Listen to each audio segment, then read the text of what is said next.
جس راستے کے اندر سلامتی ہی سلامتی ہے، جس راستے کے اندر اطمینان ہی اطمینان ہے، یعنی کہ ذرہ برابر بھی شک اور شبے کا امکان ختم ہو جائے۔ اور اگر آپ مزید تھوڑا سا اسی پہلو پر غور کریں تو جب ایک عورت کو حمل قرار پا جاتا ہے تو اس حمل کے قرار پا جانے کے بعد عورت تو ہم بستری کے قابل ہی نہیں ہوتی، عورت تو اس بات کو پسند ہی نہیں کرتی کہ اس کے ساتھ اس کا مرد ہم بستری کرے۔ جب وہ عورت ہم بستری کے لائق ہی نہیں ہے اور جب اس کے دو خاوند ہیں تو دو خاوند کس طریقے سے اور کہاں تک وہ صبر کر پائیں گے؟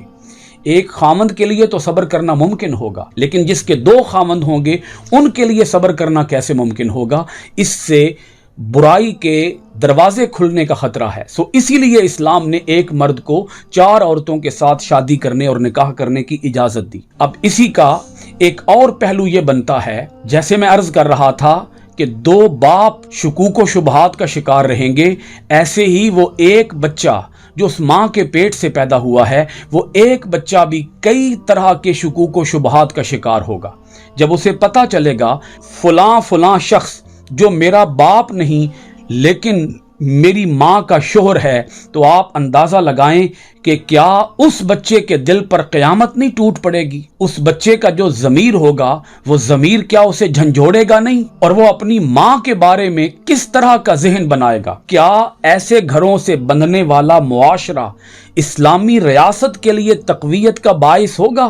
کیا ایسے گھرانے کے اندر با حیا، با ضمیر اور با کردار بچے جنم لیں گے؟ اسلام نے وہ راستہ عطا کیا، اسلام نے وہ حل عطا کیا کہ جس کے اندر کسی قسم کی گمراہی کے پیدا ہونے کا کوئی خطرہ اور امکان ہی باقی نہیں ہے۔ تو اللہ پاک نے فرما دیا کہ جو عورت کسی مرد کے نکاح میں ہے وہ کسی دوسرے مرد کے ساتھ نکاح نہیں کر سکتی، کسی قسم کا بھی کوئی ازدواجی تعلق قائم نہیں کر سکتی۔ آج کی اس کلاس کے اندر اسی ایک پہلو پر گفتگو کو وائنڈ اپ کرتے ہیں، جو اس آیت کے اندر دوسرا پوائنٹ ہے کہ اسلام نے لونڈیوں کے ساتھ ہم بستری یا مباشرت کرنے کی اگر اجازت دی تو وہ کن حالات کے تحت دی اور کن وجوہات کے تحت دی اور اس کے لیے کیا احکام بیان کیے۔ انشاءاللہ العزیز اس کا ذکر آئندہ کلاس کے اندر کریں گے۔ آپ سب حضرات کا بہت شکریہ۔ دعا کرتے ہیں کہ اللہ کریم ہم سب کو اپنے احکام پر عمل پیرا ہونے اور ان قرآنی آیات کو معنی ترجمہ تفسیر و تشریح کے ساتھ پڑھنے اور اس قرآن کے پیغام پر عمل کرنے اور اس پیغام کو دنیا بھر کے اندر عام کرنے کی توفیقات خیر عطا فرمائے۔ آپ سب حضرات کا بہت شکریہ۔ السلام علیکم ورحمۃ اللہ وبرکاتہ۔